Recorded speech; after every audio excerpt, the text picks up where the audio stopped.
নমস্কার বন্ধুরা, সবাই কেমন আছেন? আশা করি সবাই ভালো আছেন, আমিও ভালো আছি। আজকে তেলের ঝামেলা ছাড়া কিভাবে সহজেই ঝটপট তৈরি করা যায় তালের একটি মজাদার পিঠা। এটা হয়তো বা অনেকেই চেনেন, আবার অনেকের কাছে অচেনা। চলুন দেখা যাক কিভাবে তৈরি করা যায়। এখানে আমি আগে তাল থেকে তালের ক্ষীরটাকে বের করে ফ্রিজে রেখে দিয়েছিলাম, তাই এখন জমাট বেঁধে আছে। তো এটা যখন হালকা ছেড়ে গেছে তখন আমি এখানে 2 চামচ তাল নিয়ে নিলাম এবং এটাকে একটু ঠান্ডা করে নেব। তো বন্ধুরা, যারা এখনও আমার চ্যানেলটিকে সাবস্ক্রাইব করোনি, জলদি সাবস্ক্রাইব করে বেল বাটনটি অন করে রাখো, যাতে আমার নতুন নতুন ভিডিও পেতে সুবিধা হয়। তো এখন আমি এই তালের মধ্যে দিয়ে দেব 2 চামচ চিনি। এটাকে ভালোভাবে মিশিয়ে নিতে হবে। ভালোভাবে মিশালে যে বরফ রয়েছে সেটাও ছেড়ে যাবে। তো দেখতেই পাচ্ছ কিভাবে আমি মিশিয়ে নিচ্ছি। এরকম করে ভালোভাবে মেশাতে হবে। আশা করি তোমাদের কাছে ভিডিওটি ভালো লেগে থাকবে। এরপরে আমি এখানে 1 চামচ সুজি দিয়ে দিলাম। সুজিটাকে হালকা হালকা করে মিশিয়ে নিতে হবে।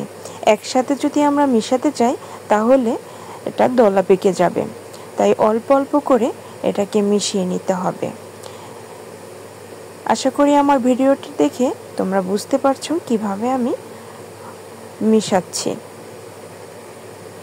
এভাবে মিশিয়ে এক পর্যায়ে সবগুলো মিশানো হয়ে গেল। এরপরে আমি এখানে দিয়ে দেব 1 কাপ পরিমাণে আটা। এখানে তোমাদের চাহিদা অনুযায়ী তোমরা বেশি কম দিতে পারো।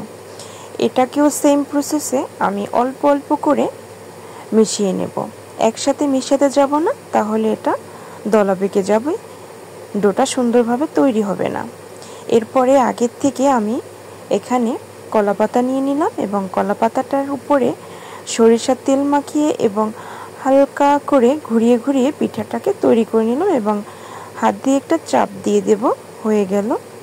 এরপরে আমি এখন চুলোতে একটা তা দিয়ে দিলাম এবং তার উপরে আমি পিঠাগুলো সাজিয়ে দিলাম। এক এক করে সব পিঠাগুলো দিয়ে দেব এবং এভাবেই আমি অল্প আঁচ করে ভেজে নেব।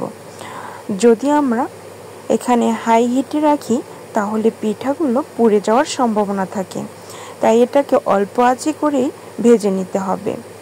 দেখতেই পাচ্ছ পিঠাটা আমার ভাজা হয়ে গেছে, তাই আমি পাতাটাকে সরিয়ে নিলাম। যখন আমার পিঠাটা হয়ে যাবে এমনিতেই পাতাটা উঠে আসবে। তো বন্ধুরা, ভিডিওটা তোমাদের কেমন লেগেছে?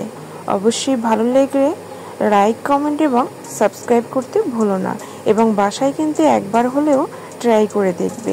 আশা করি অনেক ভালো লাগবে তোমাদের কাছেও।